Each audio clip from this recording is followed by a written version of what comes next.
Hello everyone. Today I'm gonna talk about what makes you human. Let me tell you my own story. I am an eldest daughter.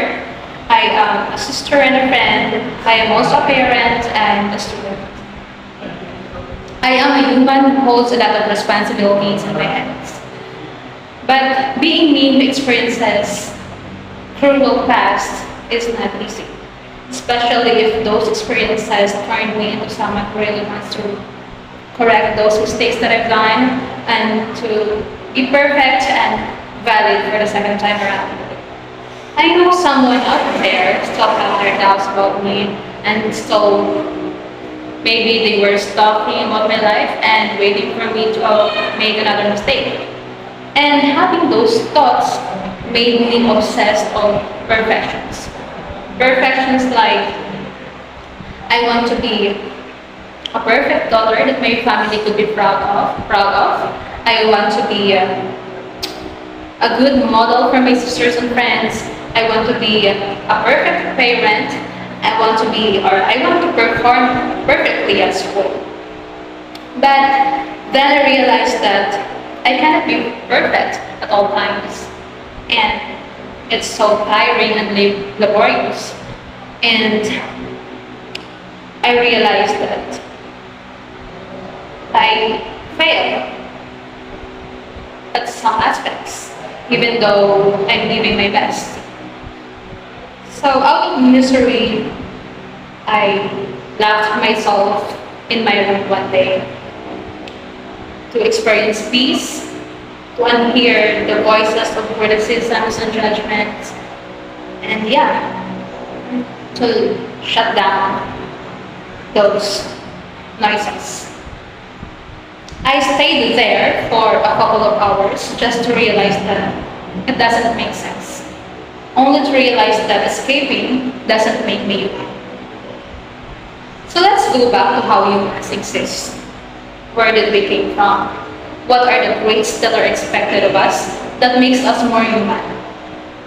So science tells us that humans came from animals, or the humanids, or the apes that evolved through time, while the Bible argues that we are created by God into His likeness, and written in Genesis chapter 1 verse 28, He commanded the people to multiply and be fruitful, to fill the earth and subdue it, to rule over the birds of the sky, the fish of the sea, and to rule over every living thing that moves upon the earth. Basically, humans are created higher than any other animals, but not higher than Him. But what makes us different is that we are able to do complex reasoning. We are able to use complex language, where we are able to solve difficult problems, and introspection, or our ability to evaluate ourselves. And we are also able to keep memories of the past, the sad and the happy memories. Most of all, we are gifted with love. We are able to give love, share love, not only with our fellow human, but also with other animals and also the earth where we live in. We tend to care for it. And as rational beings, we are expected to act as what is expected of us.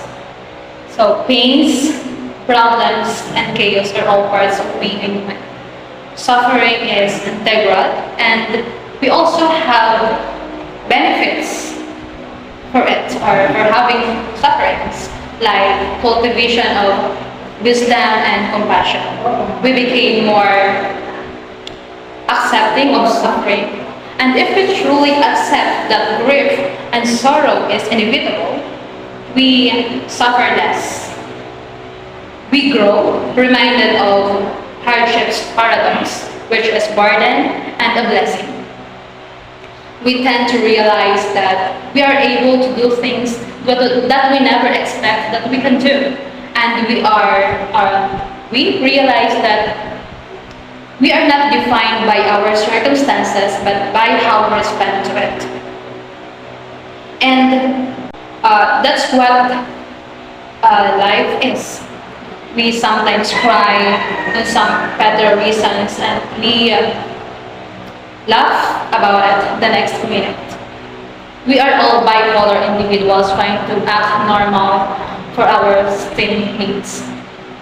And yes, it is true that no one is perfect. Everyone makes mistakes. You and I have or has our own strengths and weaknesses. However, those weaknesses doesn't mean that you are not amazing. You are unique and special. And being a human, you are or you have the potential to do great things.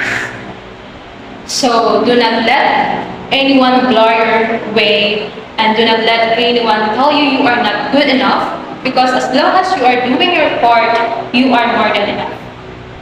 So it's okay. I am a human and so you are. Thank you.